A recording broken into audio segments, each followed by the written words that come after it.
Okay. I think we're all set here. All set? Okay. All right, I'd like to call attention to the Board of Selectmen meeting. Today is August 16th, 2021. We ask that you all stand for the Pledge of Allegiance.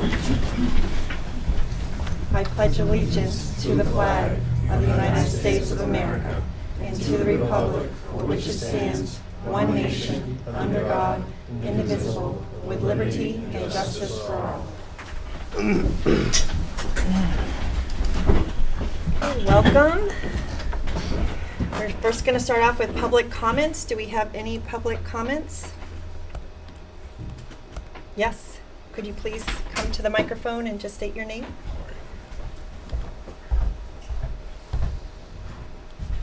Yes, my name is John Russo, 255 Governors. I fully admit I did not license my dogs last year. Slipped my mind. Was in here to register my vehicles. There was no reminder. I got the citation yesterday. Mea culpa. I messed up. However, it just seems like this whole situation could have been handled better. As opposed to reminding, sending a letter.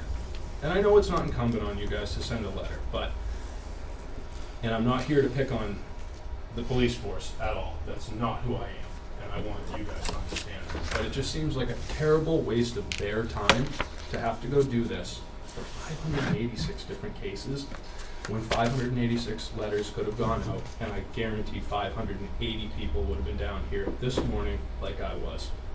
I'm not mad about it. I messed up, but just the way that it's handled, I think I need to call attention to it because it's inefficient for the town, and that's just how I feel about it. I'm sorry. That's my spiel. Thank you for listening, and Hold on thank you guys for doing your things. Hold on though, 1 second, please. Sorry. So I just want to know the protocol of the dog licensing.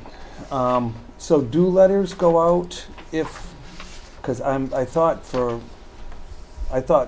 they did send letters out. Do they? Yeah, Go ahead. Yes. I'm not positive they did or didn't, so.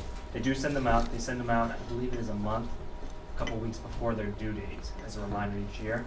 But I think the biggest thing that we have is as people change addresses, either they're new to the community or they move from one location to the other. Sometimes address changes are not addressed, and whenever that happens, it can cause a lapse in letters. We can't guarantee by all means that it's 100%. So that could be the scenario. Maybe the scenario would be, I'm not sure.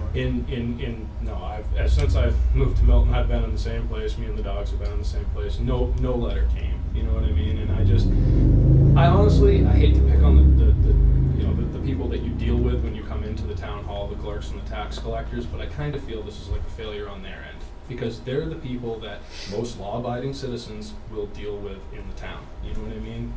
And it's very easy when you're in there. Just have a little sign while you're here. Did you register your dogs? You know? And I honestly feel a little bit silly up here complaining about this. I really do. But I also feel this is just like one of those overreaches, and truthfully, the fines feel like a revenue grab for me. And as a landowner and a homeowner in Milton, I pay a lot of property taxes. You know what I mean? And it just, come on guys, really? Like, if anything, I've already paid my fine, but maybe going forward, why don't you give everybody else a pass on their fine? If they get their dog registered, if they pay the back thing, maybe give them a pass on their fine. That's it, you know? Well, the questions come up last year during the COVID. Apparently, the board took some action with respect to. Yeah, we did. And Yes. fill me in, I don't So what know we that is. decided to do is we extended a 30-day. We did give notification to the Last year. public last year. Okay, and we did waive some type of penalty fee, I believe, and we did do that for last year. There are signs that are posted at the clerk's office. I see them when I go to register as well. So they are there, other than making sure that you get notification in the mail prior to the deadline. I mean, we could make sure that that is something we can address in the future, and certainly can sympathize and understand it's kind of. JP, did you have to pay you paid last year's today? Yes. This morning. And a fine on top of that? Yes, I did. I paid a $25 fine per dog, And then I apparently had failed to do it in 2020, which once again, mea culpa, really the guilt is on my shoulders. But after spending a half an hour in here this morning, after they finally figured out what I owed, what I had to pay, it was a better part of $120 for a mistake. You know? Speeding tickets are less than that, and speeding tickets kill people. My unlicensed dogs don't. So, that's kind of my spiel. Okay, thank you. Thank you for listening. I don't have appreciate all it. the answers. I could look into it more with the clerk tomorrow, Sure. but, yeah. Okay, And I guess I'd also like to look into it, what the actual action was a year ago. Maybe it did talk about the waive of fines, but as I say, it's news to me. okay. All right, any other comments from the public? Hi, my name is Bridget DeLong. I would like to request that the town consider having the New Hampshire mobile vaccination van come to events such as the beach or other recreation events that happen in the town, where there are games or something, or any other town events, because although we think of the coronavirus as sort of being, the pandemic being done, it's not. And we might have a wave of worse effects in the fall, and the more people who are vaccinated in town would help allay that, and we have a rather low vaccination rate compared to the rest of the state. And so making it more easily available by bringing the van to the town would be one way, and it's free. There's a website that I would be happy to send where you can request it. They come to community events, religious events, town events, whatever. I don't know if there are any other restrictions, but I don't think so, although I haven't heard of a local person, a local group that's actually done it, but I know one church is looking into it. Thank you. Virginia, if you want to send me that link, we'll try and get a date set up for, they can Okay. possibly use either Yeah, the Emma I did mention downstairs. it to Karen Okay. at one point. My wife or Karen No, Brown? Karen Brown. Okay. I have too many Karens in my life, so I have to be clear today, which, after just coming back from vacation, and I'm like, which Karen? And sorry. Okay, anyone else? All right, moving on. Announcements and community calendar. First up, we have the town hall will be closed on September 6th, 2021. It's hard to believe it's Labor Day coming up, so that also means that our selectmen's meeting on September 6th will be rescheduled for September 13th. And also the transfer station will also be closed on September 6th. And I do have a couple more, Chris, I wanted Yeah, to just go for it. add. Tomorrow, we have a special meeting at for the school board tomorrow at the new cafeteria at 6 p.m. And this will be, the COVID-19 restrictions will be discussed there as to how they're going to open for the fall and what that will entail. So we're encouraging parents to attend. And also the Efficiency Task Force Special Joint Workshop, can I mention that as well, is this Wednesday to review the town survey, and that's this Wednesday at 6 o'clock. And department heads are invited. Did we work on any committee people or just the department heads? I thought it was just the Just the department heads, okay, I just wanted to make sure. No, that was something. And will that be videoed as well? Can we make that Yes. available? Yes, so that will also be on YouTube. And then the last one I have here, joint meeting between the BOS and the Budget Committee is scheduled for September 18th. I believe that's a Saturday. Yes. Do we have a time? Not yet? Probably 9 o'clock? Do we know? Yes? I think that's what I was here for too, Buddy. Okay. Last year, I think we started it at 9. Yes, that's what I thought, yep. I think that worked out because we were done right around 9 or so. Sure. All right, so let's claim it, 9 o'clock a.m. Yep. Okay, very good. All right. Anything else to add? Dog. No? Okay. New business. Chief's got We something. want the Chief Kraus to, All right, could you come up here?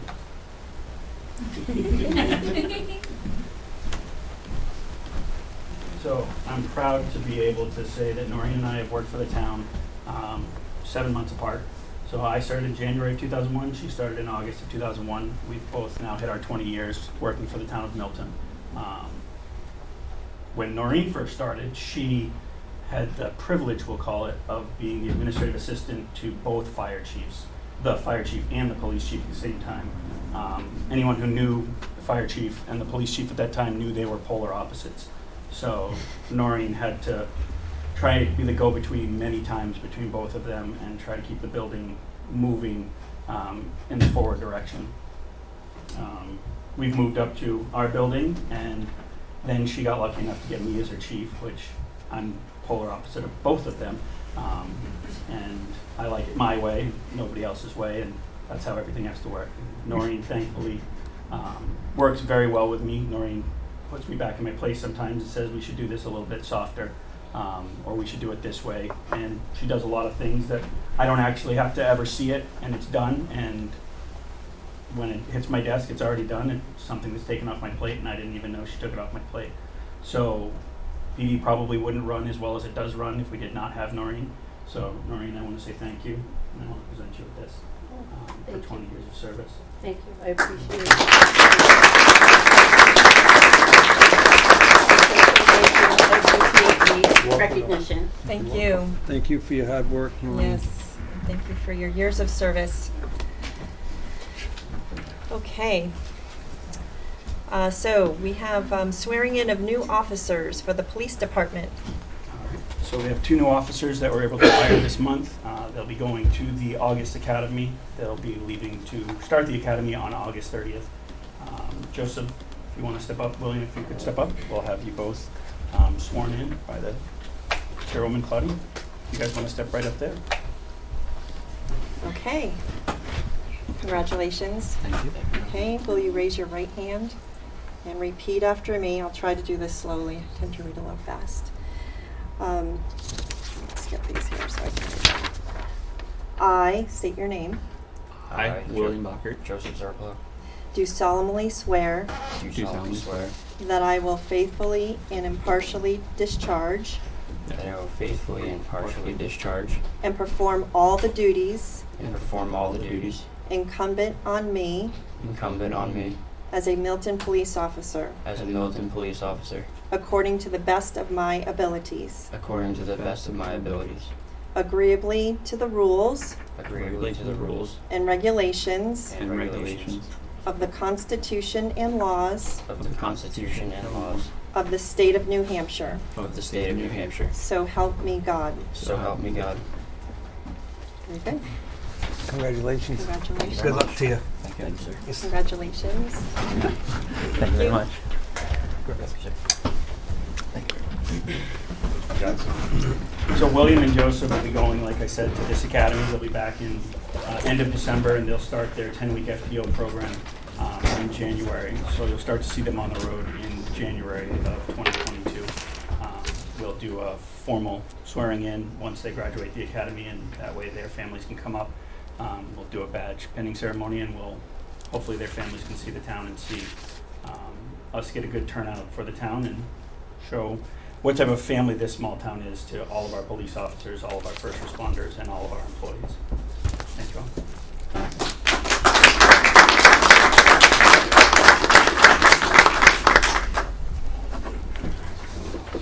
Okay, we'll continue with some departmental updates. Sorry. That's all right. Just sign that. Thank you. Thank you for coming.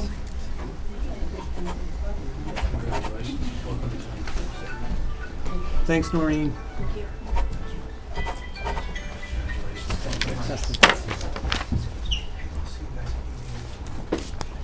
think this is going to go to Chief. Oh, right? Chief.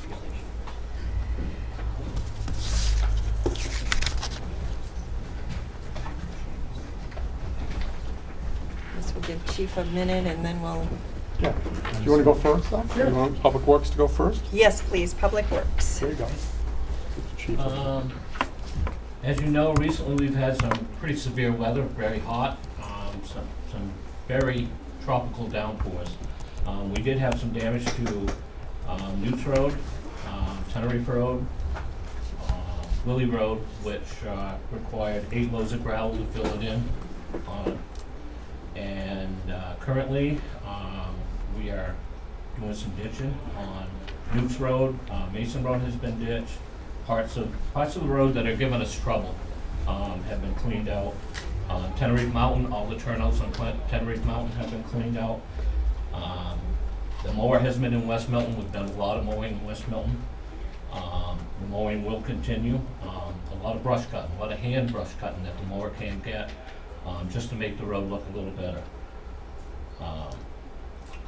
Building and grounds have stripped and shingled both dugouts at the beach, have given a little love to the library steps in Milton Mills, and also the entrance and the sign to this building. Basically, maintenance as usual. Well, thank you. You're welcome. Thank you very much. Okay, Chief Kraus?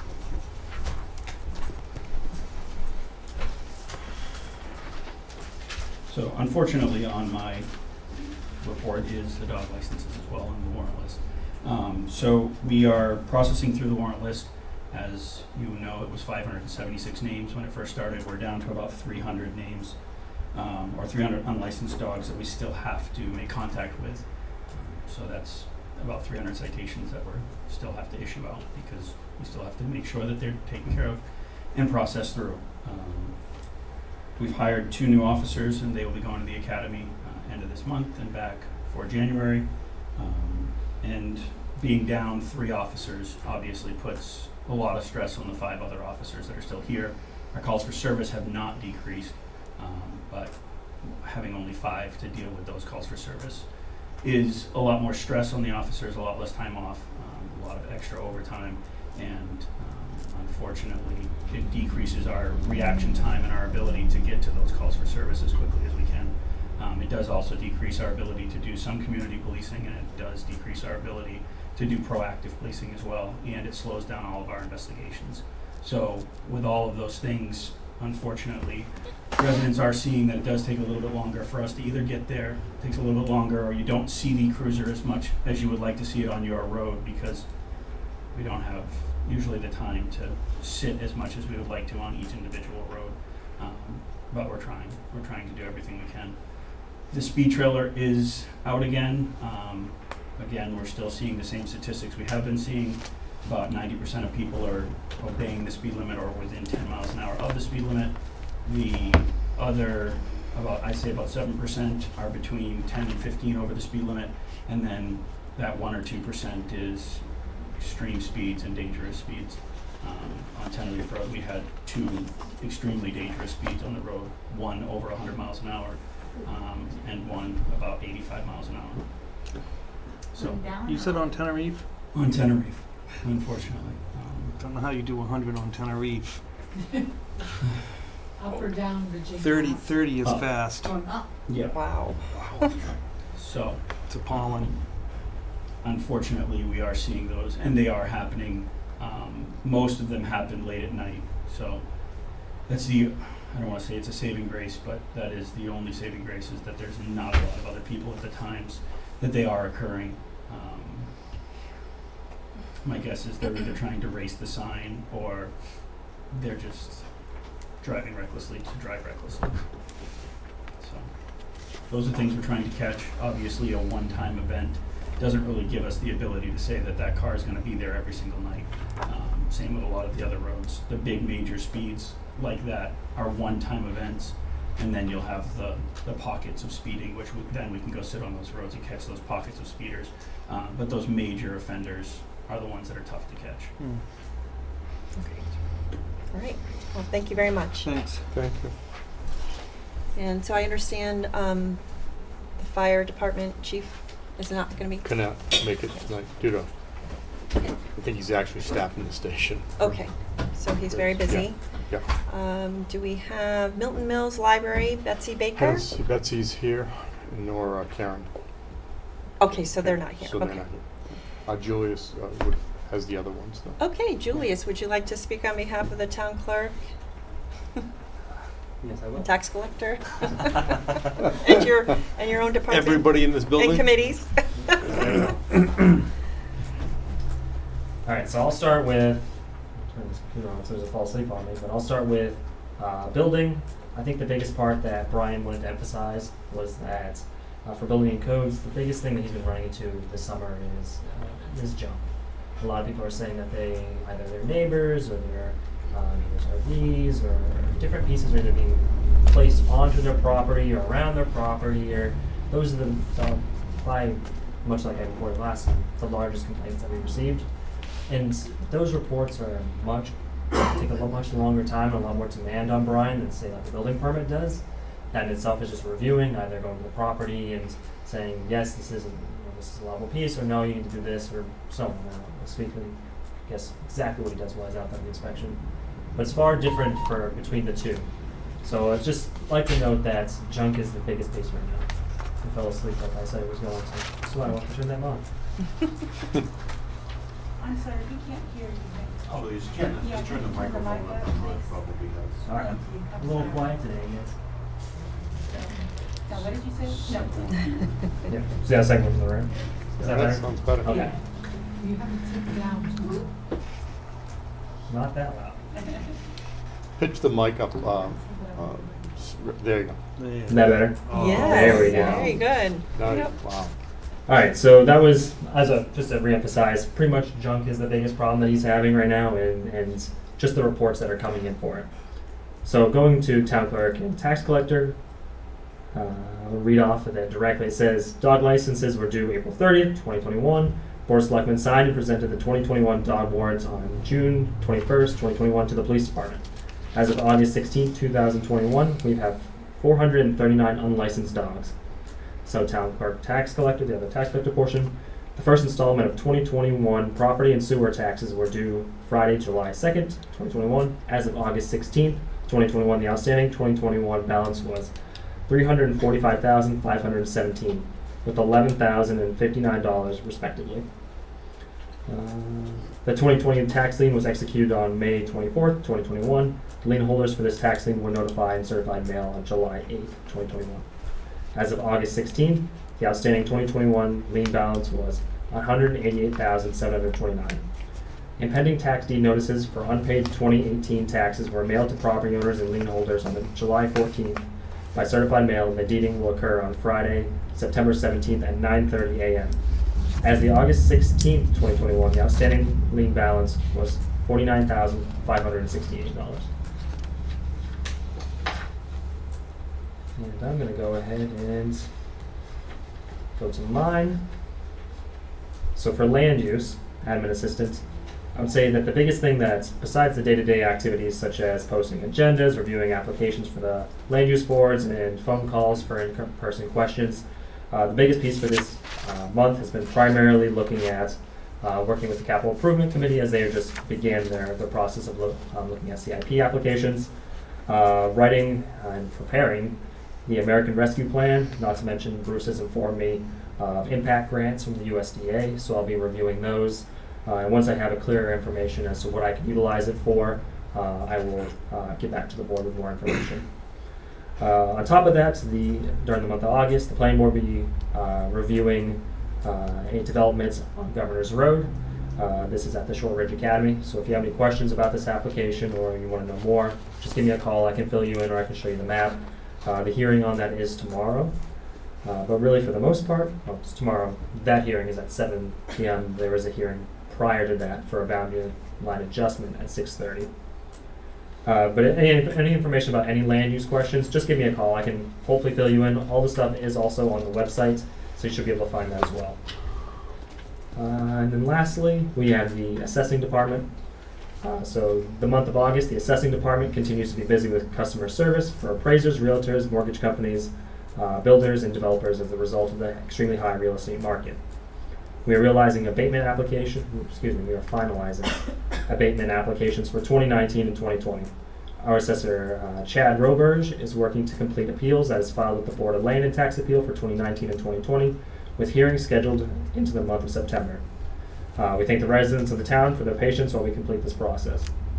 Now, I would say that we've been working pretty extensively with realtors, and as housing markets go ebb and flow, we see different uses within the town halls, and especially in this scenario where people come in, they might call me asking, oh, where is my sewer or septic system? Is it hooked up? Is it not? Are we a town or water? Those are the questions that we get pretty perpetually. But as the trading increases, more people are selling and buying, those questions come quite a bit more. So that's kind of the extent of the departments within the town hall. Okay, thank you. Thank you, Julius. Okay, I'm just adding this to the agenda as one of the responses that we received at our recent goals meeting. One of the requests was to invite our representatives, our state representatives and senator. And so I reached out to the representatives and the senator. And so tonight we have Representative Glenn Bailey, who will come up and speak, hopefully. Share us a little bit about this past year. Thank you. That's, oh, well. In Concord, he tells me they start clapping when he stops speaking. Oh, when he stops speaking. Okay.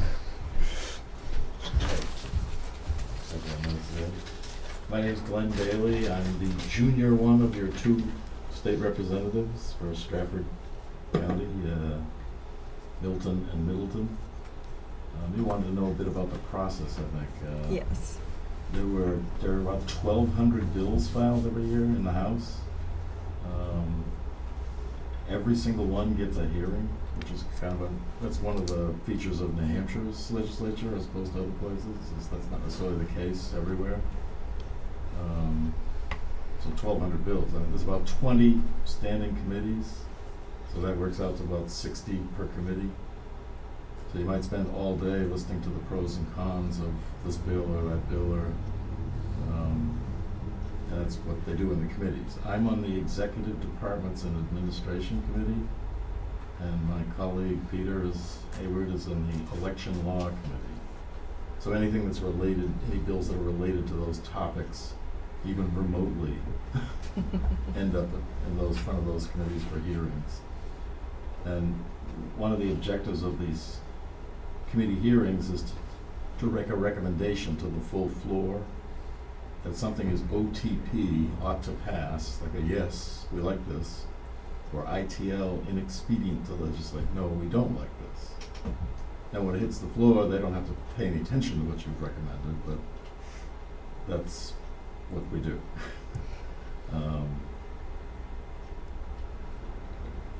With 12, I only ended up voting on about 100, and I had perfect attendance. I only ended up voting on about 150 or 160 bills. So you might ask, like, well, what happens to all the others? If there's substantial agreement in the committees, they put it on something called the consent list or the consent calendar. And then when it hits the floor, you might be 100 or 200 bills that was substantial agreement on, and they just sort of vote yes or no on the whole package. Boom, as a whole, 200 of them just passed, you know. But in the committee they ask, is there anybody who objects to this being put on the consent calendar? And any one of the legislators can read the consent calendar and say, oh, no, that needs a vote, and pull it off. So then it goes back into the stream. This year I'm a freshman, so I mean, I've never been to a House session in the House. This being a funny year, right? Can you share where you were meeting? The first one where we were sworn in was on a soccer field at UNH in December. They had folding chairs like this for everybody, widely spaced over this huge soccer field. In December. In December, Okay. Yeah, that was not fun. And then the second one was like a drive-in theater thing, like you stayed in your car and you tuned to a radio station, and so you could hear what was being said, you know. And then all of the subsequent sessions were in this Bedford Sportsplex or something.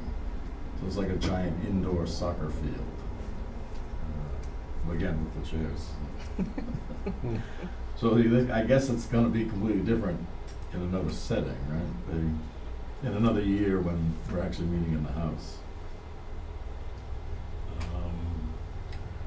They don't use Robert's Rules of Order. They use something called Mason's Manual.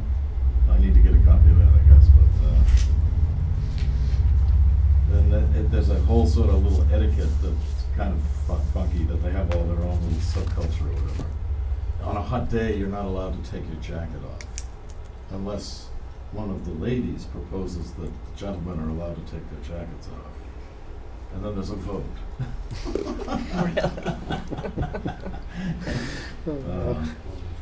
You're not supposed to mention the Senate. That's like that other body, or those people on the other side of the wall. And not other reps even. It'd be like, I wouldn't say Representative Burnham, I'd say the gentle lady that spoke before me, something, not name her, you know. I don't quite know what that's all about, but all right. You're not supposed to engage in any mind reading.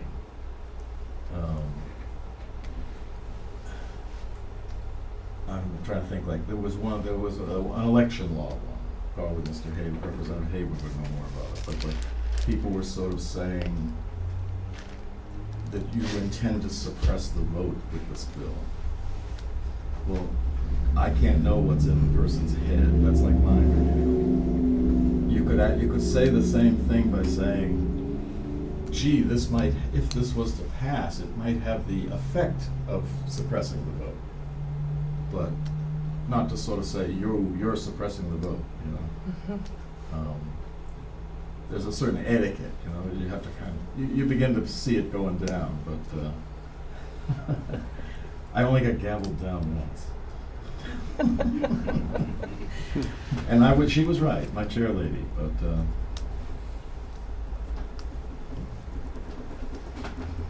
I had a lot of people were constantly asking about when are we going to end the emergency. I had answered a lot of emails about that, right? And I did vote to do that 4 or 5 times, but these were resolutions that come from the floor. Just somebody sort of says, I propose this or whatever. Those need a 2/3 vote. Whereas if it had gone through the committee process, it would only need 50% plus 1. So that's why we're taking all these votes and not accomplishing that, was it hadn't gone through committees and, you know, the hearings, the whole. So that's it. There's been lots of things that people do from the floor and then they don't really go anywhere for that reason, that the House is pretty evenly split. If it's a contentious issue, then you're not going to get 2/3. They do it anyway, just for effect, I guess, but just to make everything take longer. But,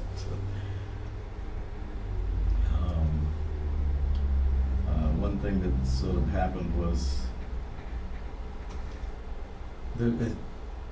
I remember in my youth hearing that, like, a judge, if he was short of jurors for some reason, can just go out on the street and scoop people up.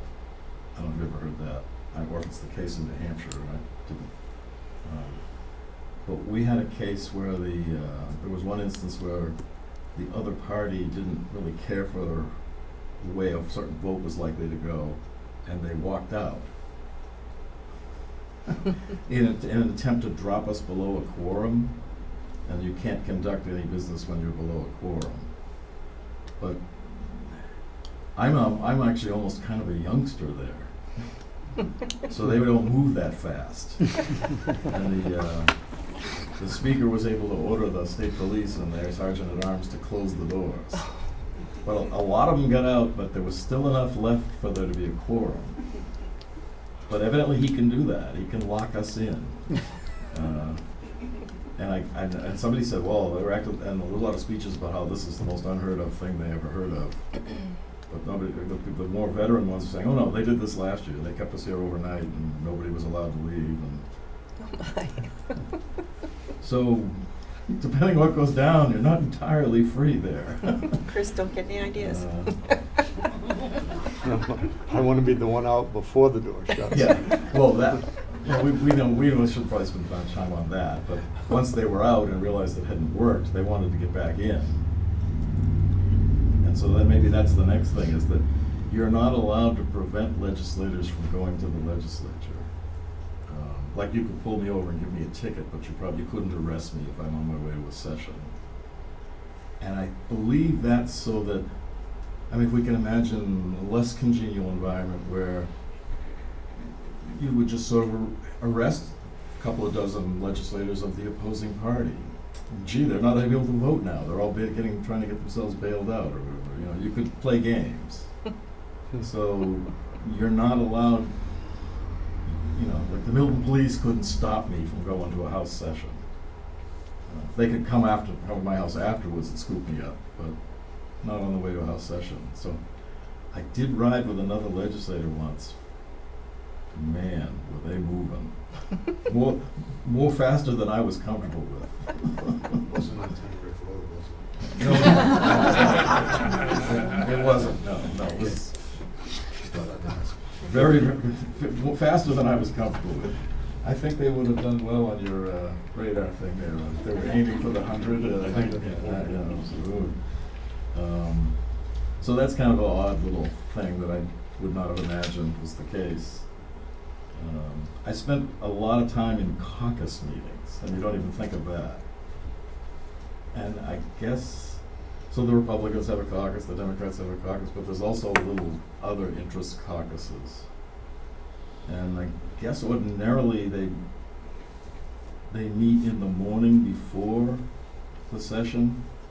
You know, like you're hearing what they're, and what goes on in there is the people that have an interest, or they're trying to promote some particular bill or a point of view, or they want to explain why this would be good or bad, or they do it in these caucus meetings. And but because of the Zoom, everything was done on Zoom. It was like 3-4 nights a week. Wow. Listening to these people go on and on. And some people love to hear themselves talk.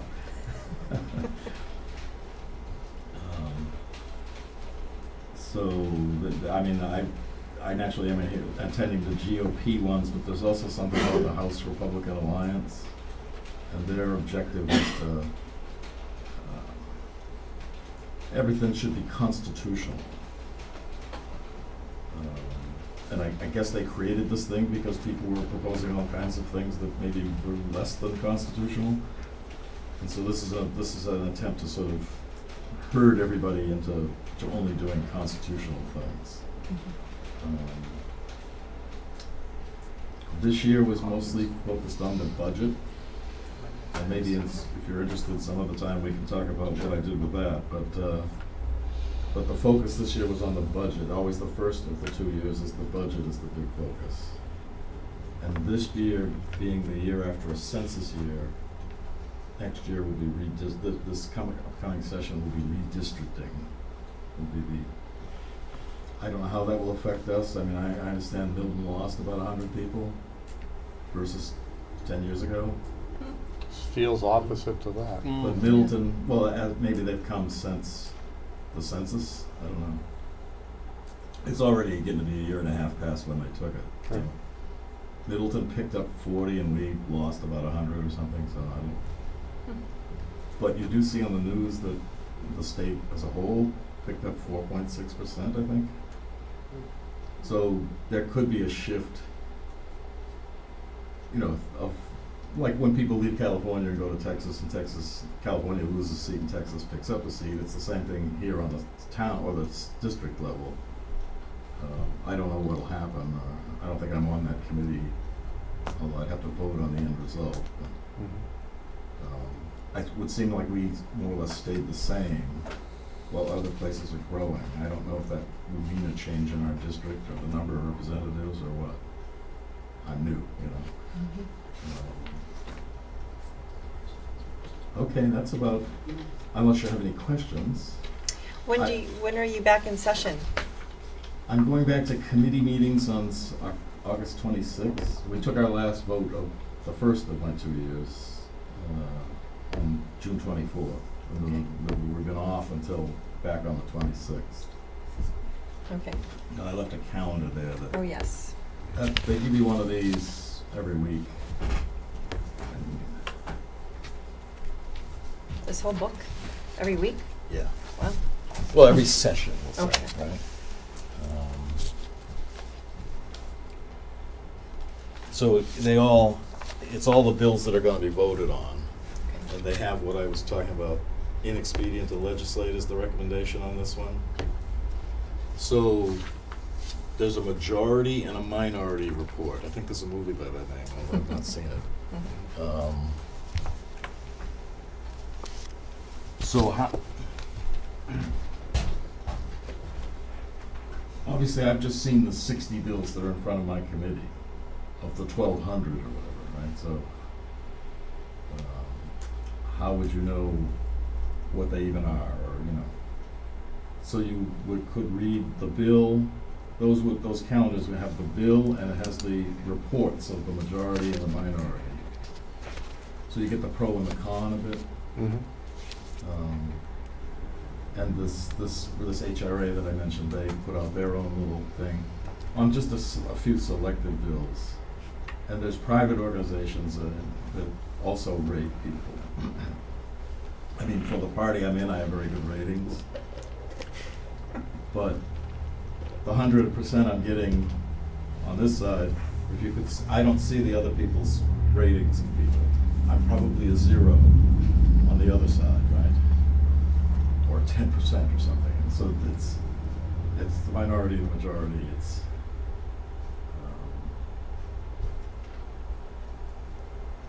and when you're looking at that, I'll leave it. I'd like to keep it at some point, but I can leave it so you can play with it for a few weeks.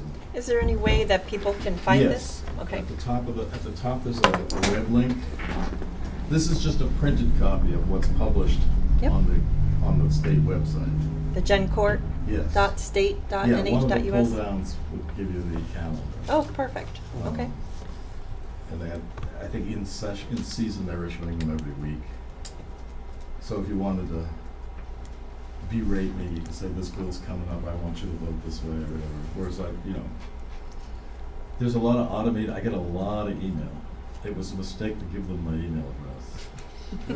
And instead of, they give you like a state email Right. address, which I've never logged on to, I have no idea how to do it. I gave them my email address, but I get hundreds and hundreds of emails. So a nice letter like inviting me here might get lost. Okay. Hardly any of them are from Milton and Middleton. It took me a while to figure that out, that there's websites, interest websites where people go and they auto-generate a letter for you. Yes. I've learned how to sort of search the whole pile for the word Milton or the word Middleton, and those I answer. Perfect. But initially I was like swamped. Okay, All right. that would be about it. If once we get into season, if you Yes. Well, if you want more, we can play again. Yeah. This really did come out of that board. I cleaned it up today, but we had a goals meeting 3 weeks ago now. And one of the things was to, ask the residents are asking for more communication, more openness, if you will, within government. And hopefully this platform, because it's being broadcast and audio recorded, and video recorded for even rebroadcast later, is the ability for people to find out what's going on, to, if you will, get the pulse of government. And so the hope is that if not every month, because we always reserve the second meeting of the month, because we meet the first and third Mondays normally, and that we always do the department heads, and maybe that would be either you or Peter, if you wanted to alternate, one or the other come and just say, hey, this is what's going on in committee, this is what's in fact impacting or affecting the town or could affect the town and the residents, and thus get that message or that information out to our constituents. My committee this year seemed to be ground zero for a lot of stuff, because it's executive departments and administration. It's like the state government and the executive office. So emergency orders and that anti-CRT thing went through my committee, and all kinds of things. It just seemed like, oh my God, is it always like this? They said no, it's usually naming this day after somebody, or It's been a busy year for sure, but certainly if you want to update us, if there's anything that we should know, or if you're just maybe reaching out. Any one of you or I or anybody can testify at one of these committee here. So it's like, and they, I think somewhere on the website it tells you, on that same website tells you how to do that. So Right. if you are interested in a particular thing, it's like, your hair is just on fire about this issue or something, you can sign up to testify. Yes. And we listen to all of it. Takes days sometimes. You know, if you're too busy or you're just out of town or whatever, you want to give either the chair or Chris a quick email. If there is something, a hot topic, and you think it, you know, Yeah. Milton would be interested, or it would be an impact on us or whatever, to shoot either Chris We or, always read it into the record. and we could read it, yeah. Mhm. Would appreciate that. Any questions? Thank you, What I Glenn. left out? I really I appreciate don't even you. know what I've left out. Remember, I'm new. That's right, but so are we when it comes to that too. So I appreciate you joining us tonight, and hopefully we'll hear from you later on. Best to you. Thank you. Thank you.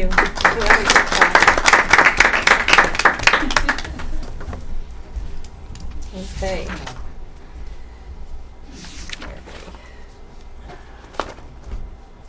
All right, so we're moving on to review and adopt process for welfare assistance directed to property taxes. Yes, let me explain. Memo to the board dated August 5th. The town has a process where, available to us through the law under statutes 165:4A, where if we're about to pay out welfare benefits, let's say rental assistance or down payment assistance or back rental assistance to a particular tenant, we can actually keep the check and direct it towards an outstanding water, sewer, or tax bill. But the only way we can do it is if we adopt a standard operating procedure to do that. That's what it states in that law that I just so what I did with Julius's assistance is got another community to send me what is their standard operating procedure, and that's what this second document is here, the one called Rental Voucher Assistance Landlord Delinquency Standard SOP. So essentially what it says is that if the welfare director sends to the finance department this document, one, questioning whether or not this particular, let's say, landlord rental owned business or building has, you know, are they behind in their sewer or their property taxes? And this has actually come up already. And the only way I can take that rental check and actually keep it and then walk over, have finance cut it, and then walk over to assessing or the tax clerk and say, here, this goes against this person's property taxes for this particular parcel, we have to have this SOP in hand.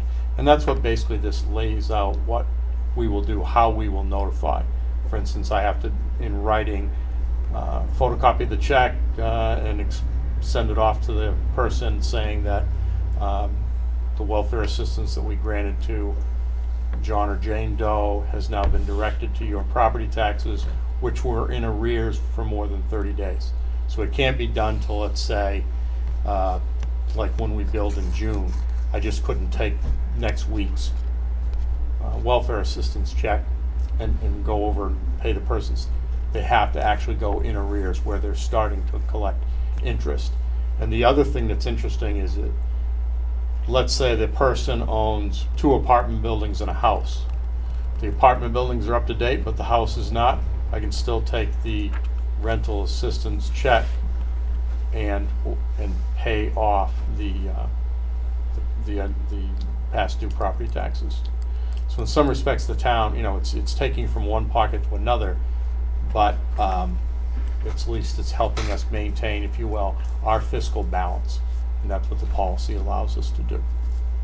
As yet, I have one person in mind that I would have to look, one particular case, but I don't really have a you know, a wholesale list of number of people that would like to do this to. And it's up to the board to say, this is a policy that you'd like us to do, or you wouldn't like us to do. If you say no, then we won't do it. So, it's up to the board. And if you agree with the policy, I did set the memo up for a signature. That way I have some back, because I'm sure people will ask in the future, well, where did you get the authority to do that with that rental assistance check? And this will be my answer. So. Questions?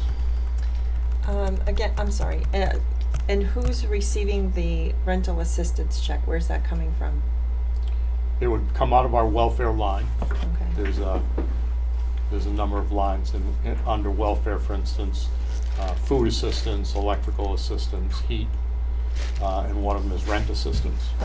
And so if it came out of one of those lines, like the rental assistance, it could be diverted to paying the property taxes for a particular property that that person owns in town. Now, they would argue, well, if you'd pay me the rent check, I'd probably pay my property taxes. Yeah, I suppose that could happen. But when people are in arrears, that literally means the number of things are possibly in arrears. And we have There's a one, question. we have I have one. one condition, one particular situation, but we've already paid the 1 week's or 1 month's rent, so that opportunity went by. Okay, I don't know if the opportunity still exists. okay. There's a question from the audience. Yes. So the tenant at that point would be all set with their The rent? tenant will be paid up, and the landlord will be notified that the tenant has, the town on behalf of the tenant has paid the rent. Your rent check was subsequently deposited in the town's taxes account, our revenue side, to pay the taxes you owe the town. Therefore, you won't actually get the check. We saved them from having to go to the bank and then having to write out another check back to us. Yeah, I think it's a great idea, actually. Really don't have to really think much about it, to me. It's just another tool in our Yeah. tool And that's bucket. only in the case that the property owner is delinquent. In arrears, right. In They have to be arrears. more than 30 days. It has to already, I have to get Kathy, the assessing director, to confirm that, yes, they are in arrears. I then have to go to the town tax collector and say, did they walk in this morning and pay? No, they're still in arrears. And I have to own, all those checks have been laid out, checks and balances within this SOP. Can finance cut the check, and copy of the check and rent voucher is sent off to the landlord. And that this that's is what- only if the renter is delinquent as well. Right. Okay. And the renter has had, and if they made a request to us and we Okay. actually granted it. So it's gotta be like Oh, there's- real specific. Oh, yeah, Okay. Mhm. it's definite. But it was interesting that, you know, for instance, let's say they paid their taxes, but they haven't paid their sewer bill.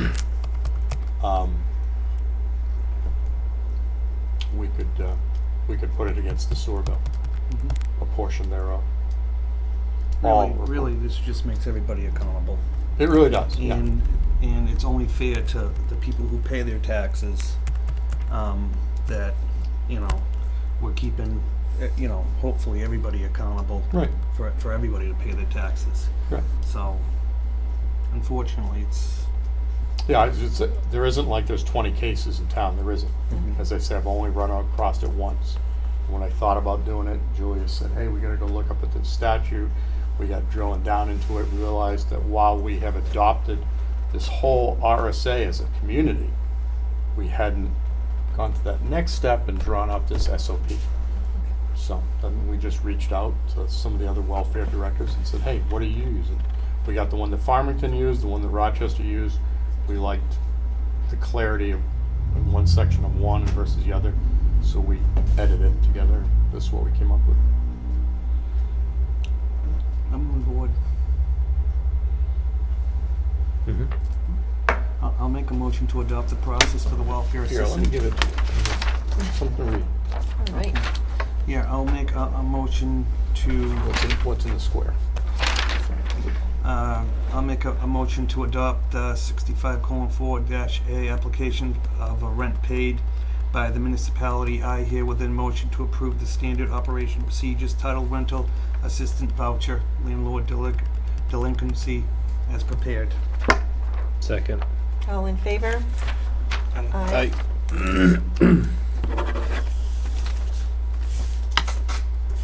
Thanks for doing that.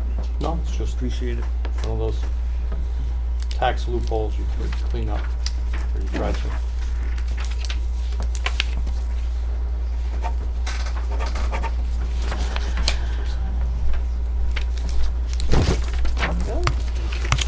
Okay, Thank you.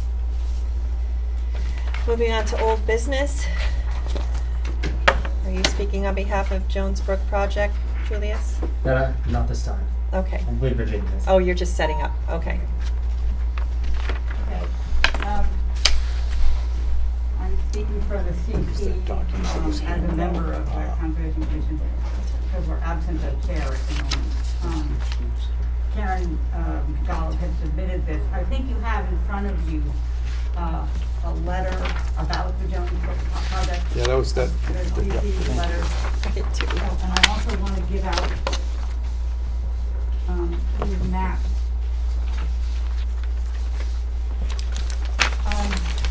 Have you ever been there? Do you know where it is? Just You the do? letter, Okay. she's gonna be- And Claudine, I have you have been there? not been there, no. Okay. Andy, you've been there, but Oh, here's yes, the I'm map. very, Okay. yeah, thank you. So it's located up near the border, the town border with Union, right off of Route 125. If you go, you can see on your map that you go under the Route 16 overpass, continue north on 125. There are a couple houses you go by, and then you go over that bridge that's called, labeled E2 bridge. And right after that, there's a little dirt pullout on your right.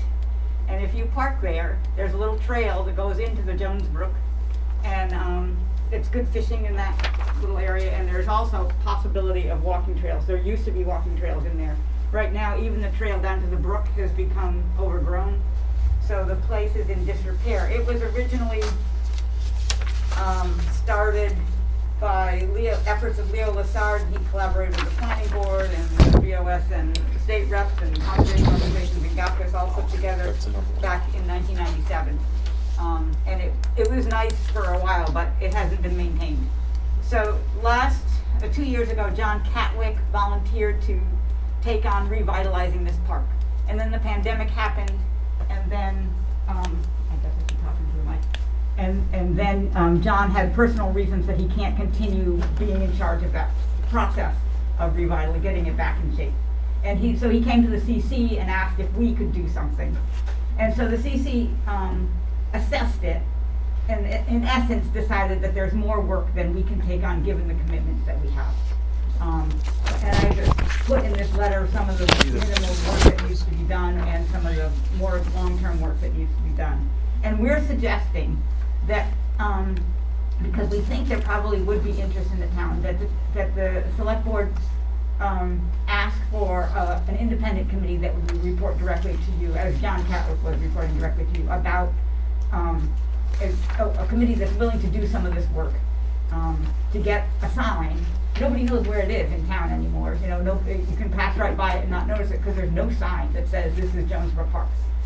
There's also a nice sign, historic sign that was put together by Leo Lassard, and that used to be interior, and that needs to be put back up. John Catwick has it. The parking area needs to be a bit expanded and the walk down to the river. Then more long-term, other things need to be done. Steve Panish and I took a walk around, and on your map you can see I think it's the red line.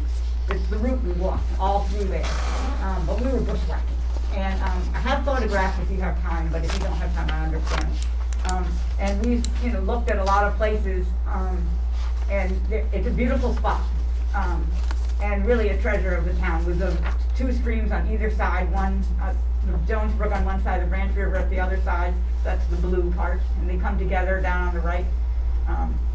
And there's an orchid that's growing in one of the meadows at the back. I have a picture of. It's actually a lot of them. And the rivers are beautiful. There is, however, a lot of poison ivy in one spot on the Payne property. The Payne property is the one in the lower right. And John Catwick had thought that that might be a good area to have another trail go in, but unless you eradicate that poison ivy, nobody's gonna want to go. It's really bad. So we think the original parking area is probably still the best, rather than trying to have a parking area next to the Route 16 overpass. Might be possible to do some, a little land movement, excavation, if you could get the approval of an engineer who would take account, like, in other words, there's a hill right next to the parking area. You might be able to excavate that out to broaden the parking area, but you don't want to have erosion into the brook. So you'd have to be careful, and you'd want an engineer to assess it. But that might be one way to enlarge the parking area a bit. There's also a pond at the back. This used to be a gravel pit, and so they scooped up stuff and a pond formed, which would be nice, except there's erosion from the banks into the pond, and so it looks really murky and not too great. But if the banks could be stabilized, then that might become a nice pond back there. So that's what is all in this letter, and this is simply our suggestion that you try to form an independent committee. I know lots of people in town like to walk, and I think they might be willing to work on making trails. And the CC would probably be willing to help recruit people, do some publicity about this to help get that committee formed. But the CC has been working quite a while on the Casey Road conservation land. We're still working to get trails finalized and to get a celebration of it and some things. And we have a lot of other things on our plate with educational outreach about the ponds and with wetland permitting and with all kinds of stuff. So to take this on as another just seems like too much for us at the moment. With apologies to John, who did ask, but we spent some time, looked at it, evaluated it, and this 2 pages is our recommendation to the select board. Any questions? Well, I was working with John on this, Jonesbrook, a little bit ago. We did apply for a curb cut, down by the bridge. Unfortunately, there was gonna have to be some money exchanged for that curb cut to the state. So that kind of, set us back a little bit, because, we did have a meeting down there, and there was quite a few people there. I know there's people out there that would like to help out, and get this project going. It's just, it just kind of slowed the process down a little bit, because, I don't know how much the state wanted for the curb cut for that piece of property, but that was the hang up. The thing is that when we went there, we really thought that the original parking area is better. Partly all that poison ivy. If you go in at the next to the highway overpass, it's just full of poison ivy. So, and then you don't want to have people parking right next to the overpass and then have to walk across the bridge, because that's dangerous. Very. So we think that the original parking area is probably best. And another reason is it would accommodate 2 cars, at least, maybe 3. And in Milton, you don't get more than that number of people using it at once. It's just, now the Seaman, the Plummer's Ridge does get more than that, but this is not gonna have nearly that number of trails. So we really think that the original parking area is adequate. And I don't think it's any riskier in terms, it's around the curve, but the visibility is not that bad. And actually under the overpass is not ideal either. So in terms of a location for cars pulling off. Right. So I would just save that money and stick with the original location for parking. Sure. It was John's idea that maybe you could excavate a bit, and that, in the long term, to expand that parking area. And in the long term, that might be something that could be looked into. But it's not necessary originally. There is a parking area, a couple cars can use it, all you need is a sign, and just keep using it. Right. One of our commission members went down and caught a brook trout there a month ago, because they stopped Jonesbrook. And so that was neat. Right. You know, I mean, it'd be great to, you know, I mean, this was kind of Leo Lasad's, you know, baby. Yeah. And it would be nice to honor him and try to get this trail back going. Yeah. Just finding the right people and the help to get it back up to snuff. It's going to take a little bit, but I know there is people out there that will help. I think so. yeah. I think there would be. Yeah. Um, Yeah. Very good. Okay. So, So, you can decide when you wanna take any action, you know, make an official announcement of a committee or whatever, or, and Mhm. let me know if you want the Conservation Commission's help in trying to recruit. Okay. Thank you, And Virginia. my guess is that you don't have time to see pictures tonight. Is that correct? I mean, that's up to the chair. Yeah, I and- mean, if you brought some pictures, show us a Okay, few. so how do I do this, Julius, to get it? You should just be able to Okay. move the trackpad, it'll turn on.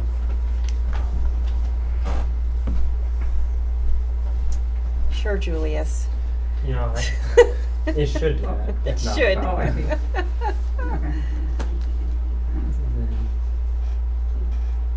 That's a caps lock, it's not.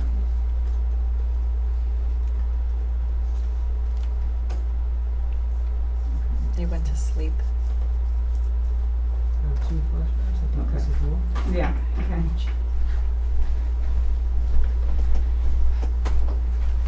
Hello, open.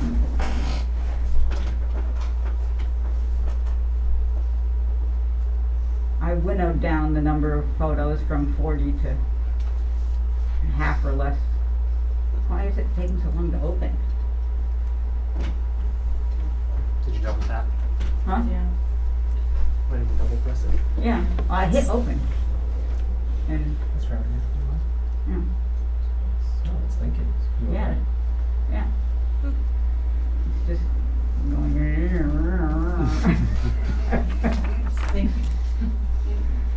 Well, how do we cancel it?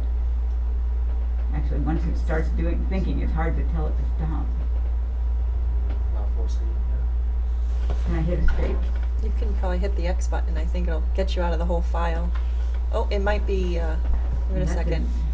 didn't- I tried escape and that didn't, okay, I could, yeah, I could, Yeah. I'll stop. Oh, jeez. It doesn't wanna do anything. It's our great internet here.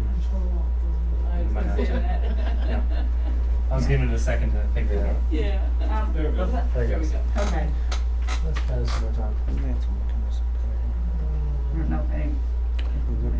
Wonder if we can get the. I could go on to the second thing and come back to this. Once or twice a year, they use this. For this? The No, Jonesbrook it's a Project. USB drive. Yep, right there on. Major work to be done by the Public Works Department. I'm just gonna reject it. It's just that they're saying they don't have the Try again. I see this more as like a really great Eagle Scout project. So, I know there's people, yeah. a lot of people want to help his family. You wanna go on to the Yeah. next thing I was gonna talk about and we can come back to the photos if we can get Oh, them? he's got the photos. Oh, we got them, okay, You should be able to just use the arrow keys to go back and forth. okay. Just go back. Okay, so the,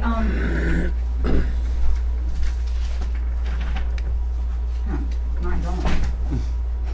Okay, so on your map, it shows the route we started.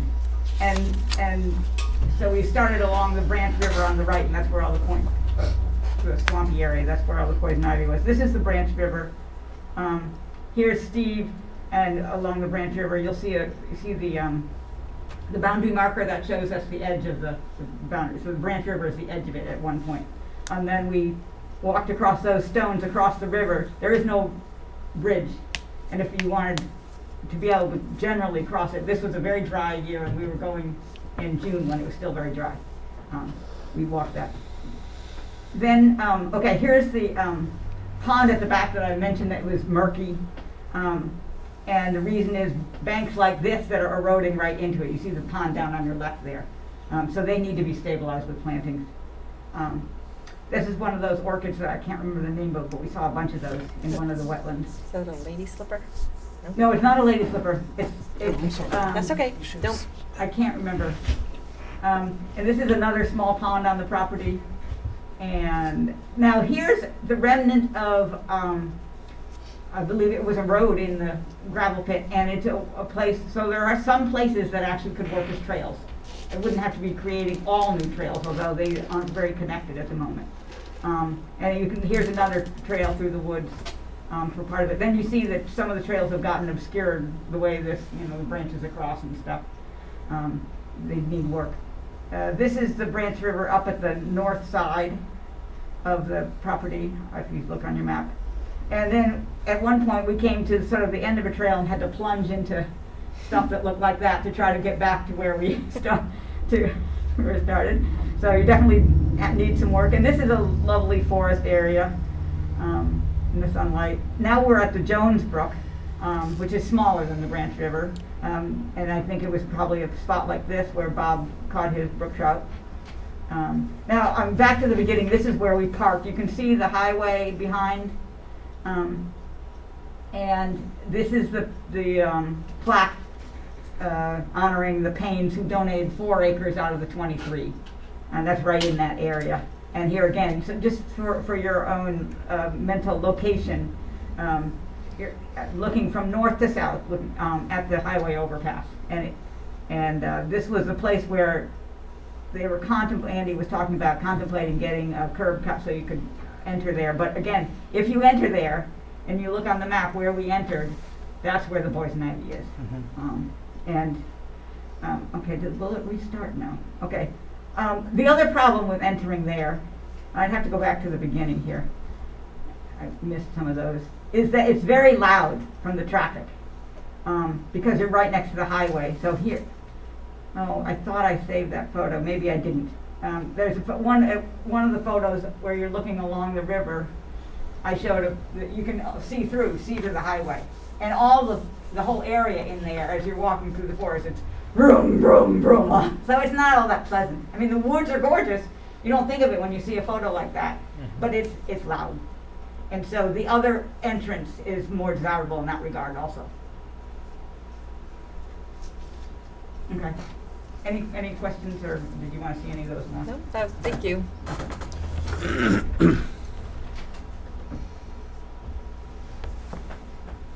Okay, I'll get your. Okay, so if you're done on that, then I'll go into the next The 2 letters. thing I'm here for. Which is, as you recall, the select board voted a couple months ago to approve the pre-application to the Department of Environmental Services for what's called an ARM grant for the Sam Plummer Road Culvert Project. Do you remember that? Yes. Great. So that pre-application was made, and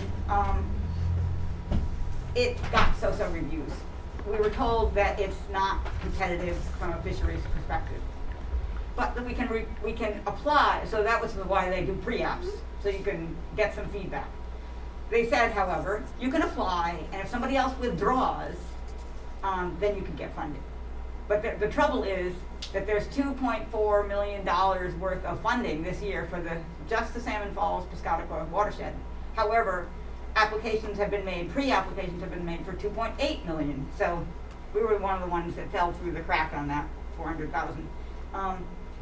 So if somebody withdraws, we could still get funded for this project from them.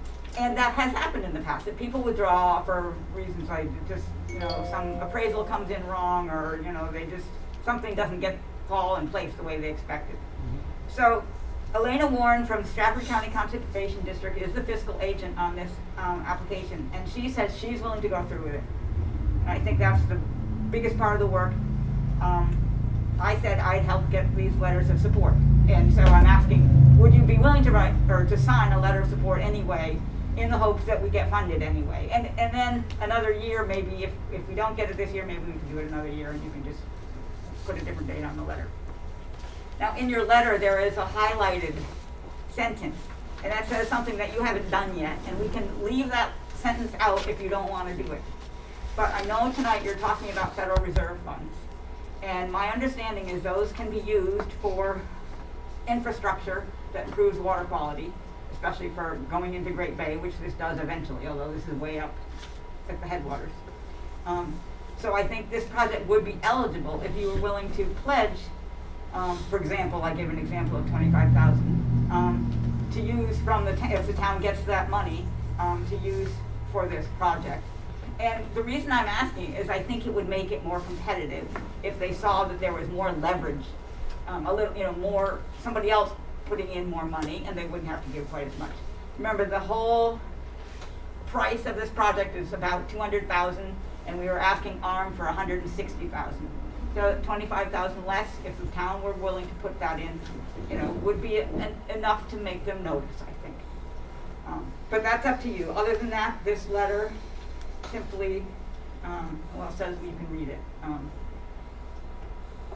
It's just saying that the town supports it, and it repeats what you previously voted on, which is that there would be this in-kind support from the Department of Public Works, that amount of 25,000. So I'm suggesting that you up it to 50 by 25 in cash and 25 in kind.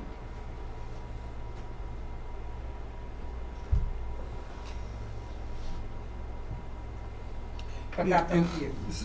And Butch is here with Public Works, because we sat in on a meeting downstairs, if my memory serves me correct, it was a while ago, with the fish, trout, the trout unlimited, right? Yes. Didn't we do? Yeah. And that culvert is quite in disrepair right now. Oh, it's a bad area, yeah. Yeah. There's a pine tree growing in it that I don't think three of us could put our arms around at the end, at the outflow. Right. So the water has trouble when we get a heavy rain. We've lost that whole road during the Mother's Day floods. We've lost a huge section there. Mm. And it's much needed in that area. Mhm. If anybody wants to go out and view the site, I'll be willing to take them out there and show them around. Yeah. No, because I just remember, because it was a while ago that this. Yeah, it's been a while. Yeah, we've been working on this for quite a while. Yeah. So I just know that this is actually, we really should try to move forward with this because. When Pat was here, he called it a win-win for the town and I said, and for the fish or whatever aquatic organisms or, you know, wildlife in general, would use a passage. So the culvert, you know, only this big around, would be replaced by a big bridge, with a natural bottom, the stream running through. And so, you know, wildlife would like to walk along river corridors, any other aquatic organisms, even if brook trout don't get there, it would enhance that ecosystem area, the habitat. But the town really needs this culvert too, this improvement. I mean, it might not need something quite as big as Trout Unlimited wants to put in, and that's why they're helping with it. But the idea for going as big as we did was to stop any of these 100-year floods we get every now and then. Mm. And this culvert is supposed to take any water that comes down through there. Yeah, right. And of course, we're getting 100-year floods a lot more often than 100 years these days. Yeah. It's supposed to let it through. And actually, that should help the problem of erosion, which I think is justification for using federal funds for it. Because if you have a flood, that takes road stuff right down into the stream, which is not good for water quality. Right. Whereas this would allow it underneath, and it would be properly graded, and it could just flow normally, naturally, rather than having to go over the top of the road and take all that gravel with it. Right. I just know that it would, unfortunately, it would cost a heck of a lot more than $25,000 to replace that culvert. If we had to, and if it was on the town's dime. It's really a good deal for the town. Yeah, no, I agree. All right. I'm on board with it. But it's up to these guys too. Well, it sounds like it's got strong support, so, yeah. And it's really just the 25,000 that we have to, if we're gracious enough to get the funds. It would be very much contingent upon, the Fed's actually coughing with that money, and then as a group looking at all the various, there's a number of things that that money could be used for, and I'm sure this would be considered in balance or in concert with all those other requests. And not knowing when this is specifically going to be done, I mean, it could be taken from that money, or it could be taken from future road construction money, it could be taken from even a future grant. And so that's only one possible funding mechanism. So. All right. But the letter is due by August 31st. Right. So she's kind of looking for a signature. No. Well, like I said, I support this, so it seems like these two, my colleagues do, so I think we'll be all set. Okay, so I think, so Julius can put it on the final letterhead with the sentence that's included, that you all can sign, and then he can send it to Elena Warren at CCD Okay. because she'll be submitting the grant. Perfect. Great, thank you very much. Yeah, thanks for Thank your you. work. Thank you. Okay. All right. So we're done with old business. Any other business that may come before the board? Okay. Approval of minutes, non-public. Well, that's already approved, sorry. I should read ahead before I say anything. No problem. Public minutes of, from August 2nd, 2021. I had a chance Yep. to look at them, so Yes, I'm I good. did too. Okay. I think, unfortunately. I Yeah, don't think he Matt- wasn't here, so Yeah, that's no. true. So would like to make a motion? Would you? Yeah, sure, Okay. I'll make a motion to approve the minutes as written. What's it? August 2nd? Yeah, August 2nd, I apologize. That's Yep. okay. And I'll second. All in favor? Aye. Aye. All right. Any public comments pertaining to the topics discussed? No? Okay, I just wanted to add, I think we I didn't realize that we had Karen's Yeah. Parks and Recreation. Right. So she just has a few updates, and I don't want to feel like we've left her out, but she just has an update on the town beach. Attendance at the town beach has started to pick up with the August heat. We've been pretty steady during the week and very busy on the weekends, hence probably why she's not here. And our cleaning team of Jane and Jim have been doing an amazing job and take a lot of pride in their work. We're so lucky to have them working for us. The Milton Public Works grounds crew have been busy as well, re-roofing the dugouts and eradicating some of the bushes around the property. The Recreation Department thanks them for all their hours of work out in the hot sun and rain. Our beach field looks great. Unlike the rest of us, it loved all the July rain. We are looking forward to seeing the kids out there running around, both practicing and playing soccer, as our fall soccer program is about to begin. And then Camp 3 Ponds is in the bag, she says. A big thank you goes out to all the staff. We had several new counselors who did a great job, and we hope that they will return next season. To date, this year's summer camp was the biggest camp we ran, and it amazes me, meaning Karen, that we had little to no problems amongst the campers or staff. Kudos to Erica and Diana for running such a wonderful camp for the kids. The camp directors not only supervise the campers themselves, but serve as mentors for the camp staff, teaching them skills that will serve them well in the future endeavors. We will start planning Camp 3 Ponds 2022, hopefully to include some off-site trips as we have in the past. And I have to add that my daughter was a counselor and she missed it very much today, so she had an excellent experience. Fall soccer, our 2021 fall soccer programs are now accepting registrations. As in the past, we'll offer a U10 and U12 program that will host their games at the Farmington 500 Club and practice on the beach field, and K-2 instructional program at the Milton Town Beach Ball Field that takes place on Saturday mornings. We are very happy to welcome back coaches Steve Guyan, is that how it's, I'm sorry if I just mess up that. Coyne?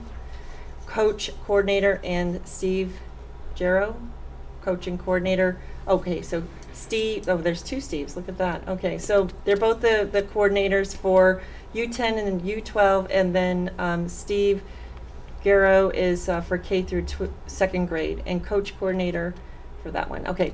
We also have plenty of ways in which parents can help, such as coordinating snacks for the K through 2 program or second grade, helping all teams with assisting, coaching, or helping with the equipment at practices and games. You don't have to be a soccer star to help the kids. It really makes it hard on our coaches if nobody else wants to lend a hand. So we're asking parents to help out. Most children I know love it when their parents are involved in their programs. Please consider helping if you can. Anyone interested in helping out with this year's program should contact the Recreation Department either by email or calling the office. And then upcoming September fall programs, Kids Night Out, Senior Bingo, and Milton Spooktacular. If you have any idea for a program that you would like to see happen, please give Karen a call. Respectively, Karen Brown. Sorry.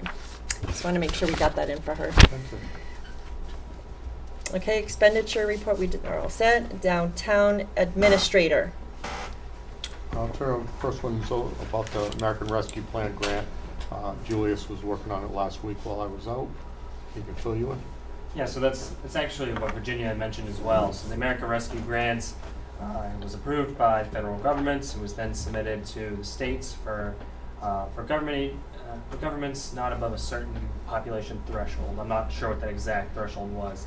I believe only 3 or 4 cities within New Hampshire actually made that population threshold. So everybody else had to then submit a form to the state, gopher application, to receive such funds. And so this is one of the first funds that I've ever applied to where usually you take projects, you submit it to the grant, they say yes or no or how they want it to be changed, and then you receive X number of dollars. In this scenario, you submit your interest in receiving the funds.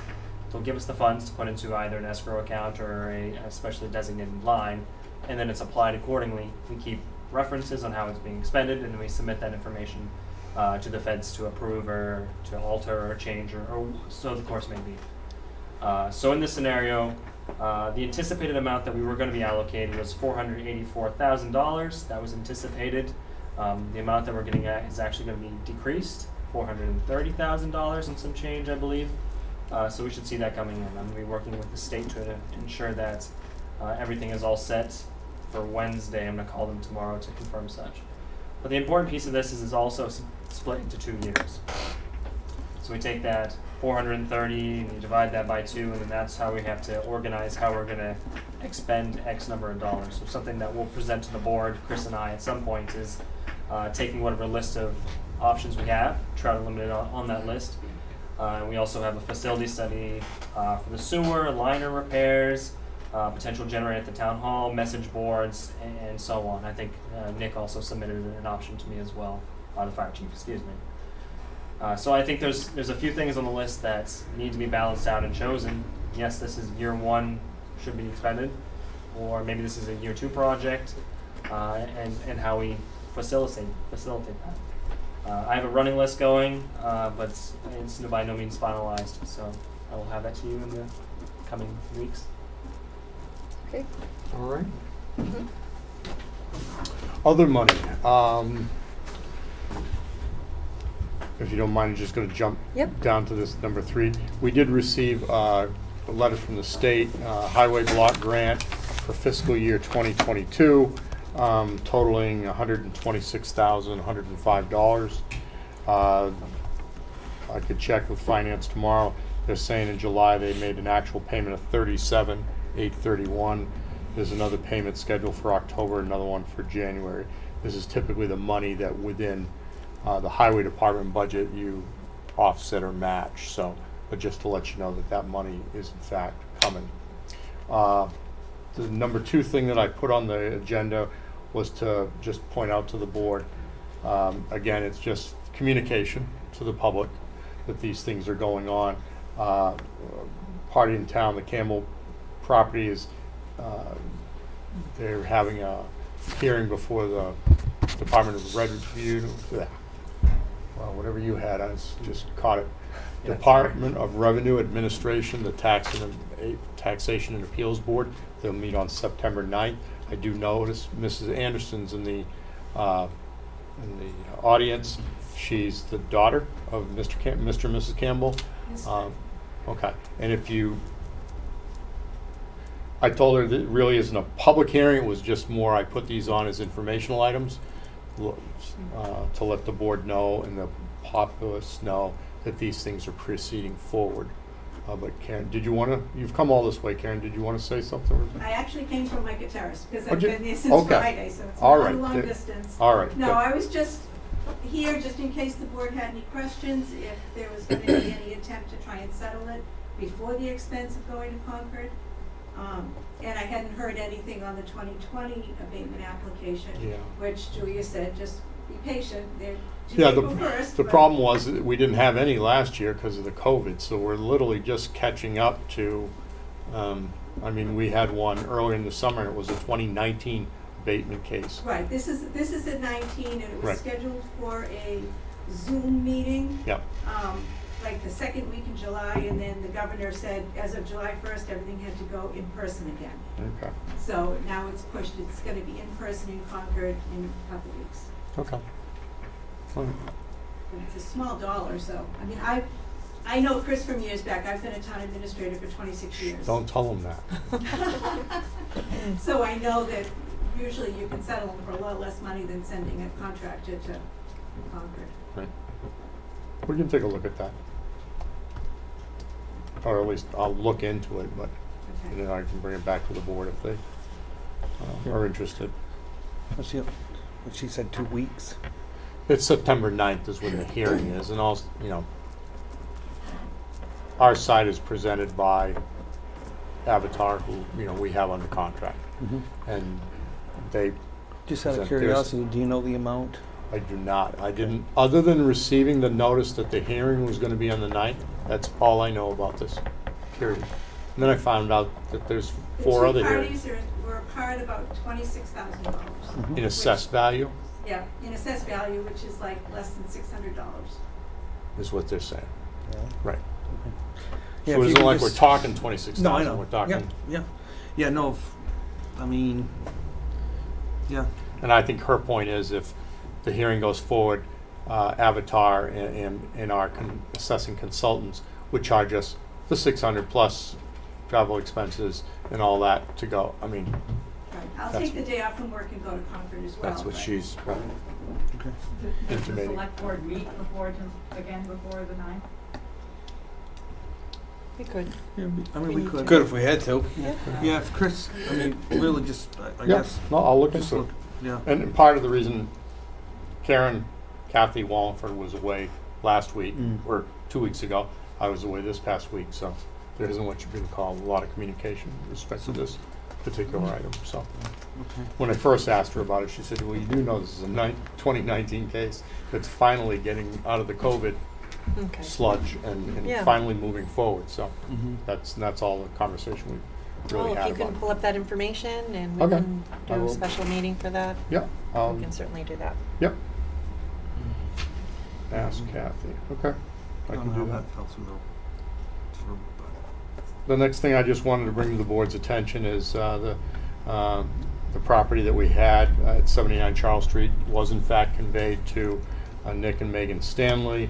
Back on August 4th, I did send them a letter reminding them that we have a clicking 45-day period. The closing was on July 19th. They have until Tuesday, September 2nd to apply for a building permit, telling us whether they're going to demolish, rehab in place, or put up whatever.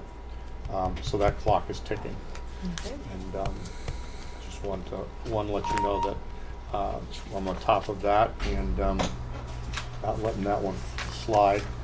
The handicap lift outside, back in June and July, a number of people asked, when was it going to be fixed?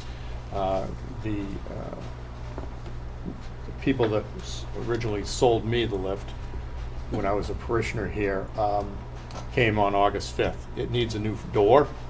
It needs one of the, there's a greasing mechanism for it rises and falls. I said, yes, send me forward a quote. They did. I got it this morning when I opened my mail. They want $6,714 to put in the lift.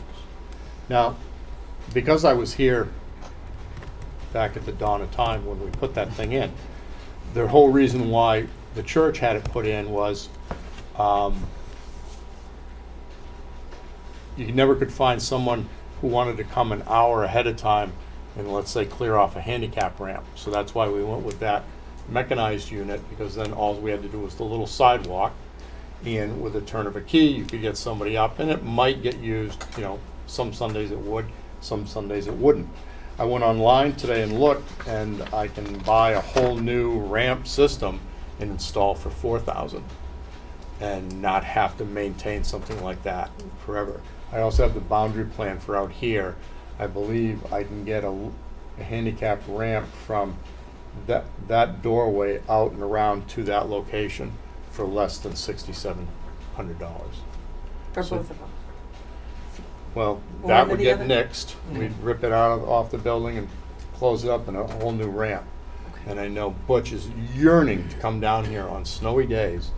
And no, actually, we could also do is put they make electrified rubber mats, and we would just put them on there, and that would allow the snow to melt. As And long then, as I can plow it with my pickup, I'm all set. yeah. Well, if you get your pickup up this ramp, yeah, you're doing good. Yeah, I mean, here's one, you know, they're in here for $3,000, 2-level, 20-foot ramp, 5-foot platform for $4,000. So, and it's something that literally assembles, sits on the ground, and is adjustable. If the thing were to, let's say, settle out, one pedestal push down more than another, you just loosen up the bolts, reset the thing. So I don't anticipate trying to move forward with something like that. Yeah, because you have to have that, you know, certified every year. Exactly, And, right. It's just, for how many times it's used, seems Right. like, you know. I thought they were gonna say less than 2,000, but with the bill of 6,000, I'm like, no, that's not prudent for, I wouldn't do it. Don't recommend you do it, so. Well, and I think we could have used it today for someone who may have needed a ramp versus Yeah. the stairs, so. Right, no, I definitely. Certainly is, And these things, come to find out, are available, so that's where I'll be going with that. Okay. All right. Last thing that I had for the board, did we get an official request do I have that letter? I believe it should be in the packet. So in your packet should be a request, a resignation letter from Karen Golub with respect to the Conservation. her Conservation Commission seat. And I do have another thing.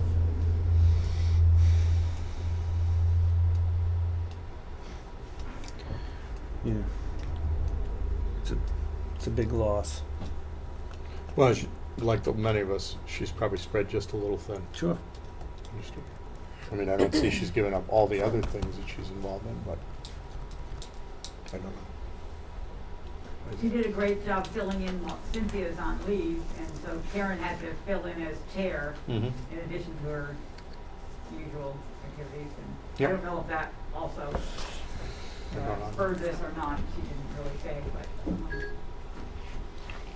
So at the moment, we do not have a chair, although I believe Steve as treasurer is sort of active chair. And our next meeting will try to choose a chair, I believe. Okay. And do we have that on our website for, because they're down already one person, or am I correct? No, we had,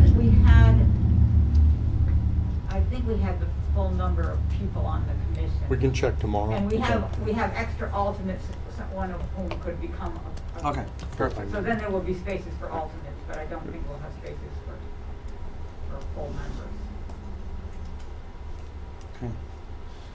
So Okay. just a motion to accept. Yes, well, I just want to thank Karen for her service and make a motion to accept her resignation. I'll second it. All in favor? Aye. Aye.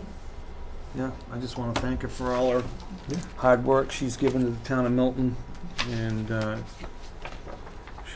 it's a great loss. So, but she's a huge asset to I believe everything. she's still chair of the efficiency task force. Yes. Okay. All right. Next item I had is received in the mail today is a letter to amend the contract between the town of Milton and Wright Pierce for wastewater treatment plant facility. I told the board, I believe 2 meetings ago, that this was coming in the amount of $5,800. The main purpose of this amendment is to put one more monitoring well downslope of where the landfill liner, or landfill, sorry, lagoon, wastewater treatment lagoon liner is leaking. A good portion of the money actually goes to the cost of putting they've actually carrying the cost of the contractor straight through it, $2268 for the actual well itself.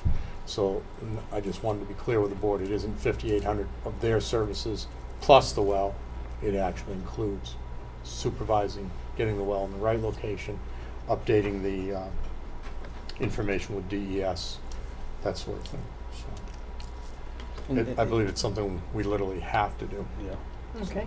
Does he have them funds in his, I mean, It's one of those things that if I don't have the fund in that account, I'd be one of those things at the end of the year, I'll be either encumbering the money or taking it out of another account that was underspent.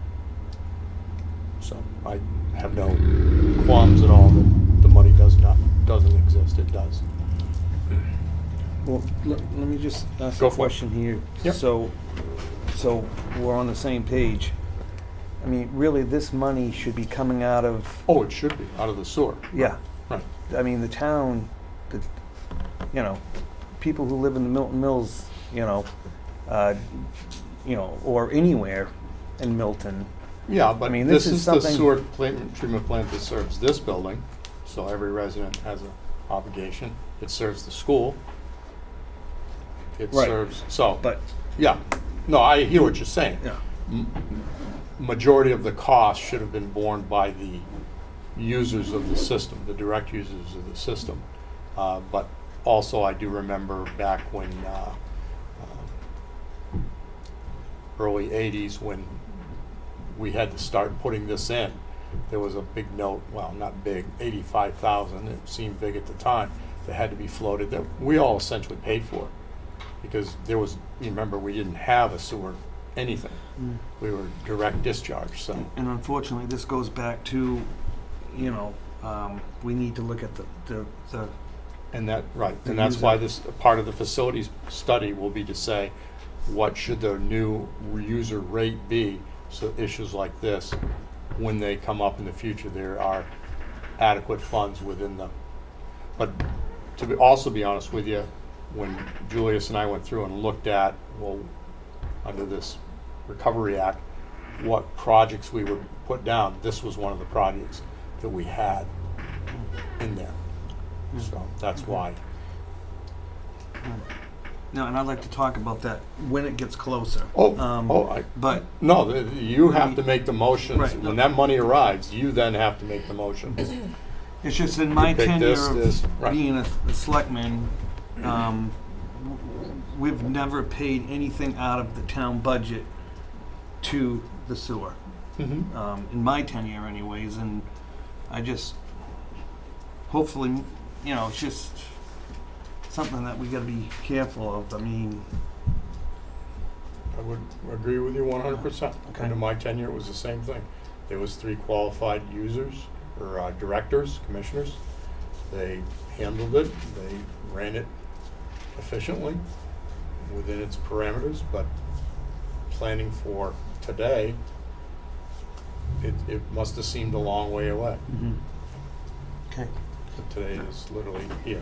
right. No, I understand. Okay. Thank you. Yep.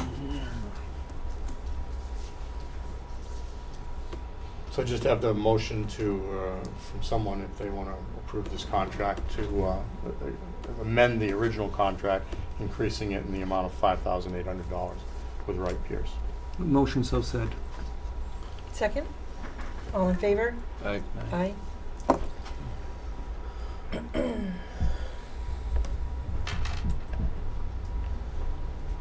All right. If Madam Chair wants to sign that at some point. I dated it. She's got a black pen. Those are all the items I have. The rest of I have 3 personnel contracts to go over with you in non-public. That's all I have. Okay, any comments from the selectmen? I just wanted to say it once again, because it's funny, I mean, Karen did bring it up, but I was gonna bring it up. I stopped to use the restrooms at the town beach, and I tell you, they have never looked as nice as they did when I went in there over the weekend. So, I mean, Jane and Jim are doing a phenomenal job down there, and I always see him when I'm out on my little ship. He's out there filling all the holes in, and he's, you know, doing the beach, you know, running the rake up and down, and it just shows that they are really, really working hard down there to make the beach look really, really good. So, and I think we did thank Public Works for putting up the new structure. Yes, But that's a again, great help. I was down there when they were doing that, and it was about 150 degrees out, and they were all out there, you know, working The hours we- diligently, you know, trying to get it erected. So, Yeah. just I know we're short of help everywhere through town, and I just want to thank everybody again for working so hard. I got schooled on my vacation on how to pick up goose excrement. Mm-hmm. It was a morning task. I went out and did. Good stick. Okay.